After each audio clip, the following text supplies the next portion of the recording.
Olá, amigos. Dia 13 de fevereiro de 2012, reiniciamos os trabalhos do ano, voltando com legítima defesa em foco. Não é possível falar da questão do direito à legítima defesa e do direito que é negado ao brasileiro sem tocar no ambiente da segurança pública. É evidente, porque os assuntos estão interligados. Se houvesse um ambiente de segurança pública completa, claro que qualquer arma poderia ser desnecessária. Não nos iludamos, isso é algo para daqui a centenas de anos, não para agora. Então nós temos que examinar a questão sob o ponto de vista da atualidade e da necessidade atual do cidadão.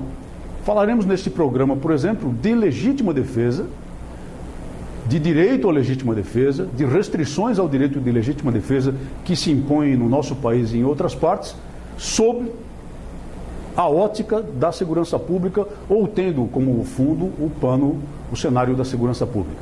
Aproveitamos para informar que os cartões de participação no programa, no movimento pela legítima defesa, já foram despachados pelo correio e certamente estão chegando já aos nossos participantes ou logo mais chegarão à sua casa. Um estudo recente mostra nova queda de homicídios em base anualizada, homicídios dolosos no estado de São Paulo, que é uma boa notícia. Na capital de São Paulo, o índice de homicídios dolosos caiu para 9 por 100 mil habitantes. E no estado de São Paulo está em torno de 10 por 100 mil habitantes e, portanto, está abaixo da faixa considerada pelos padrões internacionais como uma faixa de violência epidêmica. Está, portanto, numa área considerada razoável ou aceitável, se é que existe razoabilidade e aceitabilidade na questão da matança intencional de um ser humano pelo outro. Claro que o grande objetivo é zero, que talvez chegue no dia do juízo final. Mas, ao mesmo tempo em que no estado de São Paulo isso acontece, a violência explode. A violência homicida explode em todas as outras partes do país, elevando os índices de tal maneira que hoje há 14 grandes cidades do país, entre as cidades mais violentas do mundo, adotado o indicador de homicídios dolosos, de acordo com outro estudo também recém-publicado por uma entidade, uma ONG do México.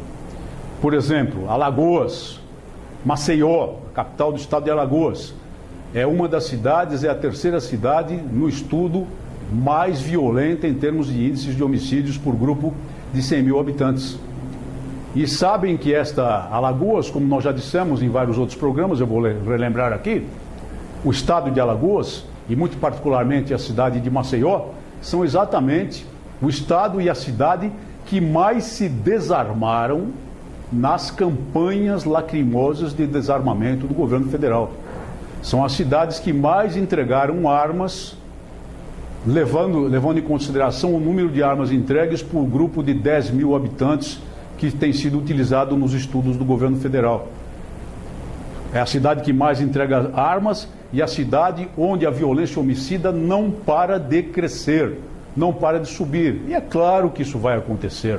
É a lógica dos fatos. Vai acontecer porque desarma-se o cidadão de bem, mas mantém-se armado aquele que utiliza a arma para a violência homicida, principalmente as gangues que matam nos ajustes de contas entre elas, e matam pessoas de bem, e matam policiais. Esse é o estudo de Lott e Mustard, essa é a demonstração feita no estudo de Lott e Mustard, já há muito tempo, podemos considerar um estudo até antigo hoje em dia. A nota de bom senso que se verifica nas tentativas de desarmamento em todas as partes do mundo. Mas alguém dirá, e o caso de São Paulo? O caso de São Paulo ocorre, repito, porque o trabalho de diminuição dos índices de homicídio foi baseado muito antes do Estatuto do Desarmamento, que é de dezembro de 2003, já a partir de 1999, por uma inflexão na atitude policial em relação ao crime de homicídio doloso. A percepção do conjunto policial, Polícia Civil e Polícia Militar, de que os crimes de homicídio estavam íntimos e profundamente relacionados com o prestígio, com a afirmação de prestígio do crime organizado. E, portanto, passaram a combater essa modalidade de crime conjuntamente, e eu tive a honra de participar desse processo no serviço ativo, atacando exatamente a liberdade com que as gangues tinham para matar, reduzindo esses índices e provocando, portanto, o controle da criminalidade em relação ao crime organizado, em relação à violência do crime organizado, que se traduz num estado geral de melhor segurança. Mas não resolve o problema, porque os crimes patrimoniais continuam a acontecer. E há uma modalidade de crime patrimonial que precisa ser realçada, que é o latrocínio. O latrocínio envolve a morte da vítima.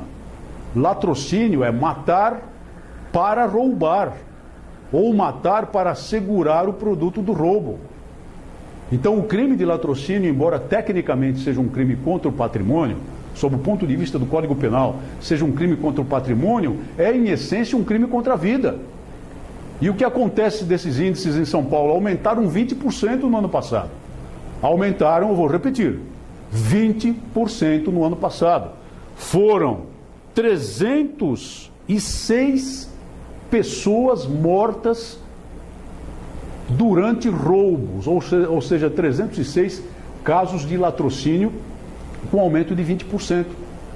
E qual é o ponto comum desses casos de latrocínio? Não de 100% deles, mas do grosso deles, 85% dos casos, pela minha análise pelo menos, é que simplesmente as vítimas atingidas eram pessoas que não tinham nenhuma condição de defender a si mesmas, não tinham nenhuma condição de se defender, porque não portavam armas, porque não tinham autorização para portar armas, porque não tinham armas em casa, porque não tinham permissão para manter armas em casa. Há outros casos de pessoas até que se defenderam.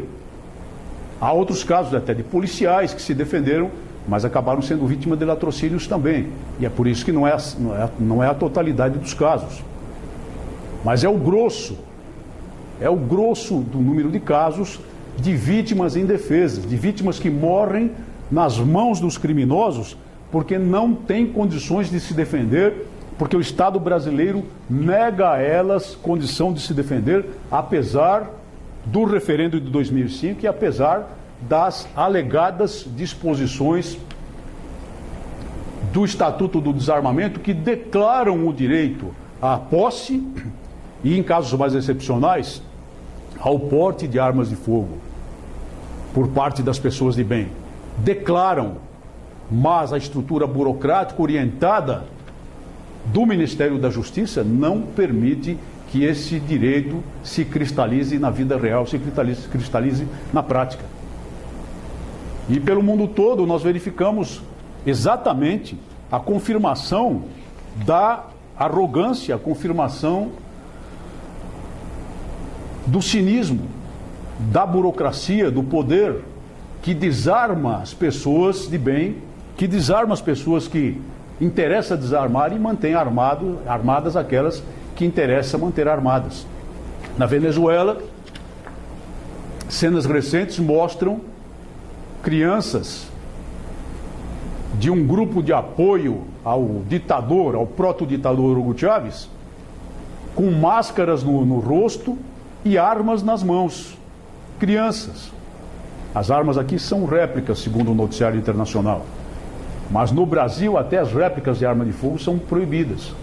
Então lá estimula-se essas crianças, cujo cérebro infantil já é lavado em prol da ditadura, a se preparar para utilizar armas reais logo mais adiante, em defesa de uma ditadura, ao mesmo tempo que se desarmam os oponentes do regime. Mesmo nos Estados Unidos, com a sua liberdade para a posse de armas. 2 casos recentes aqui mostram um xerife da comarca de São Francisco, na Califórnia, que era um antigo militante anti-armas, civil, não tinha carreira policial, foi eleito xerife da comarca de São Francisco que o sistema é eleitoral, e agora se revela no bojo de um caso de violência doméstica, por ele praticado contra a mulher, que tinha 3 armas de fogo. Ele tinha 3, mas queria desarmar os cidadãos lá de São Francisco. E um outro caso, na cidade de Mobile, Alabama, o prefeito que reage a um roubo à mão armada empunhando uma arma de fogo e prende o criminoso que tentava roubá-lo. No entanto, ele é um desarmamentista. No entanto, ele é um defensor do desarmamento. E, no entanto, ele é um prefeito que trabalha para que os cidadãos do seu município não tenham acesso a armas de fogo. Mas ele tem. Assim como ele tem um corpo de segurança pessoal, que cuida dele, evidentemente. Naquela ocasião, o segurança estava de folga e o prefeito reagiu à mão armada. Consta do noticiário local que o prefeito nem tem porte de arma. Portava aquela arma ilegalmente. Não vai acontecer nada com ele, evidentemente. Mas ele quer desarmar os seus concidadãos. E vai por aí afora. A contraposição disso, um fato muito interessante, é o de uma jovem mãe, que também nos Estados Unidos, utilizando-se de uma espingarda, ela tinha ficado viúva há pouco tempo, tinha um nenê de colo e 2 indivíduos tentavam invadir a casa dela, sabe-se lá para que tipo de atrocidades praticar contra ela e contra a criança. Ela se defendeu. Ela se defendeu utilizando a espingarda, mandou para o inferno um dos criminosos e pôs o outro em fuga. Se eu pudesse, eu daria uma medalha a essa jovem mãe, que tentava, pelo telefone, obter socorro policial, telefone 911, que é o telefone de emergência dos Estados Unidos.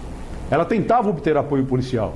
E o atendente do telefone, apesar de perceber que a situação era grave, que era a iminência de uma desgraça, que aquela pessoa estava em risco, não tinha condições de colocar uma patrulha policial para socorrê-la. Tanto assim que os indivíduos romperam a porta e invadiram a casa, um deles sendo mortos por ela, muito antes de que a primeira patrulha policial pudesse chegar ao local. E se ela tivesse confiado apenas na defesa que o Estado deveria lhe proporcionar? Estaria provavelmente morta e enterrada, talvez o seu nenê estivesse morto e enterrado também. Meus parabéns a essa jovem mãe, Sarah McKinley, de 18 anos de idade, que dá um exemplo de coragem e de como efetivamente as pessoas devem zelar por preservar o seu direito à autodefesa em último caso. Muito obrigado por sua atenção e até o nosso próximo programa.